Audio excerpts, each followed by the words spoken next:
Perdana Menteri Datuk Seri Anwar Ibrahim percaya konsep ekonomi madani akan menjadikan ekonomi Malaysia kukuh dan stabil di peringkat global.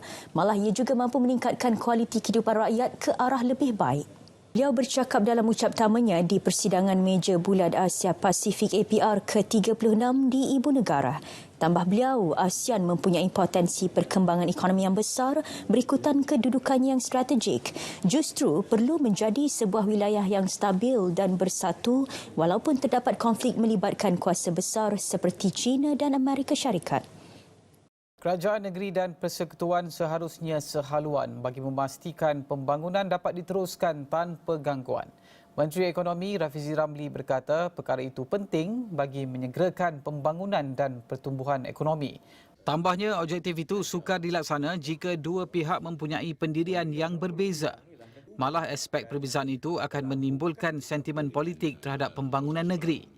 Kedah katanya antara negeri contoh yang berdepan isu tidak sehaluan dengan kerajaan persekutuan. Pada hari ini kita bersama dengan Encik Edzan, seorang kaki tangan awam. Encik Edzan, boleh memperkenalkan lagi diri anda dengan lebih detail? Assalamualaikum dan salam sejahtera. Saya Edzan Fauzan, berasal daripada wilayah Persekutuan Labuan dan seorang pendidiklah di sekolah. Terima kasih. Jadi di sini saya ada beberapa soalan yang ingin dituju kepada Encik. Okey, kita akan beralih ke soalan yang pertama. Okey, soalan pertama adalah menilai sejauh mana masyarakat berpuas hati dengan agenda yang diumumkan oleh kerajaan terkait pengurusan ekonomi. Okey, untuk menilai usaha kerajaan dalam membangunkan ekonomi negara bagi saya adalah sangat baik. Itu kita boleh tengok daripada usaha-usaha kerajaan untuk dari segi memberi bantuan perumahan mampu milik, penggunaan teknologi yang semakin canggih. Lepas tu dari segi sektor industri pelancongan, di mana seperti kita tahu sebelum COVID-19 yang pernah berlaku, tapi setelah kerajaan berjaya untuk mengawal semuanya dan berjaya juga boleh dikatakan sebagai berjaya dalam membaik pulih negara kita lah dari sektor industri pelancongan. Okey, soalan seterusnya ialah tinjauan sama ada anda berpuas hati dengan cara pelaksanaan agenda ekonomi oleh kerajaan. Mengenai dengan kepuasan dalam usaha kerajaan, boleh dikatakan separuh-separuh, di mana terdapat beberapa usaha kerajaan yang masih kurang, mungkin boleh dikatakan sebagai kurang efektif. Seperti contoh dalam aspek pendidikan, walaupun teknologi kita tahu semakin canggih, tetapi tidak menyeluruh yang telah dibangunkan dari segi teknologi, terutamanya bahagian sekolah-sekolah pendalaman ataupun sekolah daif, terutama di Sabah dan Sarawak lah kita boleh tengok di mana penggunaan teknologi di sana masih kurang. Okay, seterusnya kita beralih ke aspek pengurusan ekonomi yang dikedepankan. Okay, berpendapat anda, adakah anda merasakan pertumbuhan ekonomi yang diumumkan telah dirasai dalam kehidupan anda?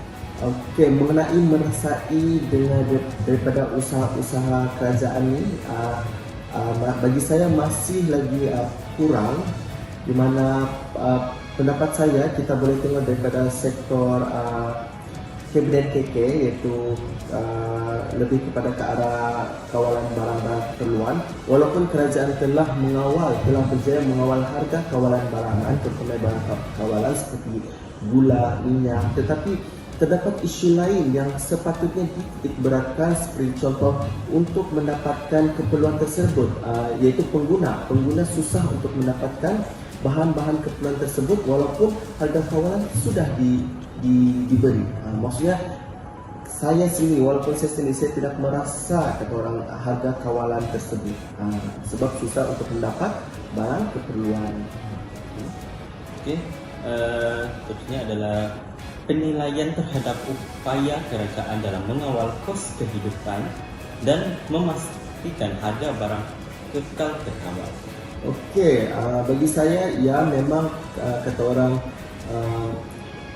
kos sara hidup ni dapat disuaikan oleh masyarakat walaupun saya sendiri dan juga kerajaan. Kita tahu kerajaan telah melaksanakan harga kawalan barangan bagi barang-barang tertentu, terutama barang-barang keperluan. Tetapi bagi saya, walaupun kata orang benda tu sudah dilaksanakan, tetapi saya sebagai pengguna, saya masih lagi kurang berpuas hati kerana seperti contoh, kita boleh lihat contohlah, saya ingin membeli minyak masak, tetapi disebabkan masalah untuk mendapatkan minyak masak yang subsidi, saya terpaksa membeli minyak yang mahal kerana sukar untuk mendapatkan minyak subsidi tersebut. Jadi oleh itu, dari segi kos sara hidup mungkin akan terganggu sedikitlah. Adakah langkah kerajaan memberikan dorongan yang mencukupi untuk memajukan industri tempatan?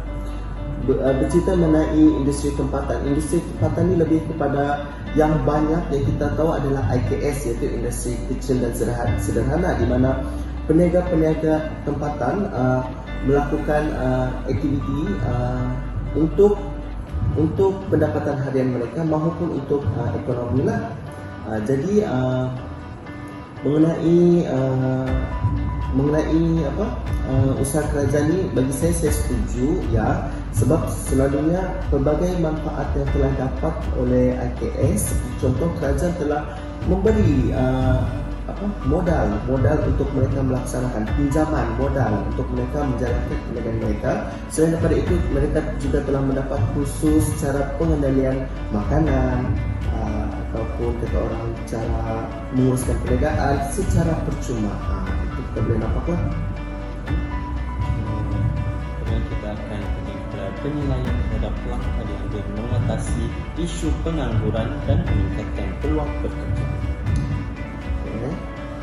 Mengenai isu pengangguran, bagi saya kerajaan berjaya untuk mengurangkan pengangguran, tetapi bila dilihat berkenaan dengan pengangguran ini lebih kepada yang diutamakan adalah fresh graduate, betul?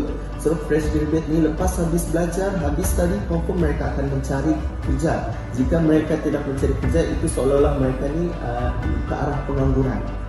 Jadi usaha kerajaan adalah, kata orang, usaha kerajaan adalah melaksanakan memberi peluang pekerjaan seperti contoh master contract. Itu telah memberi pengalaman pekerjaan lah. Berdasarkan gaji pun saya rasa memang sesuai untuk permulaan, di mana berdasarkan akademik pelajar tersebut. Jika SPM, rate gaji ini.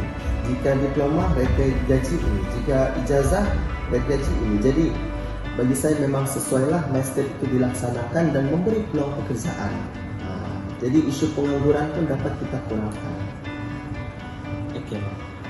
Soalan yang terakhir, atas ketidakpuashatian yang dinyatakan di atas, adakah anda mempunyai sebarang cadangan untuk mengatasi masalah? Okey, seperti yang pertama kita lihat aspek teknologi, aspek pendidikan yang saya cerita tadi, di mana sekolah-sekolah yang pendalaman ataupun daif ni mempunyai masalah pendidikan. Jadi bagi masalah teknologi, Jadi bagi saya, pihak kerajaan, terutamanya bahagian Kementerian Pendidikan, perlu mengambil isu berat benda ni dari segi untuk mendapatkan untuk memberi sekolah tersebut menaik taraf teknologi mereka. Seperti contoh menyediakan maklumat komputer, lagi satu kata orang lain jaringan internet di sekolah mereka. Lepas tu kata orang kaedah ABM dan BBM, alat bantu mengajar sama bahan bantu belajar mengajar juga perlu dititik beratkan ke arah aspek teknologi, dan kerajaan perlu mengambil tindakan terhadap tersebutlah. Selain daripada itu, pendidik iaitu guru-guru juga, saya berharap pihak kerajaan telah membantu pendidik, terutamanya yang berumur lah, yang kata orang guru lama, perlu diberi pendedahan kepada teknologi agar mereka biasa menggunakan teknologi di sekolah. Seterusnya mengenai harga kawalan barangan, memang bagus harga kawalan barangan kerajaan telah berjaya melaksanakan, tetapi untuk kata orang aliran daripada pengeluaran barang sehingga pengguna itu yang perlu dititik beratkan oleh pihak tertentu kerajaan dalam memastikan penggunaan aliran barang tersebut sampai ke semua masyarakat. Maksudnya sini tiada isu menyembunyikan stok yang banyak, menjual harga yang tidak berpatutan, memberi isu yang kata orang pendatang asing yang mendapatkan harga barang kawalan berbanding daripada rakyat sendiri. Dan akhir sekali, ini hanya pendapat saya mengenai MyStep. Ya, mungkin MyStep itu sangat membantu dari aspek pengangguran dapat dikurangkan, tetapi bagi saya jika berpanjangan, MyStep ini tidak bersesuai kepada pekerja lah. Kerana dalam hal ini kita tahu MyStep ini lebih sesuai ke arah hanya pengalaman, tapi bila berpanjangan ianya akan membebankan kepada pekerja tersebut. Kerana dalam kebanyakan syarat-syarat MyStep ini adalah kontrak yang boleh disambung tetapi tidak mempunyai OT, maksudnya kerja lebih masa tidak dibayar.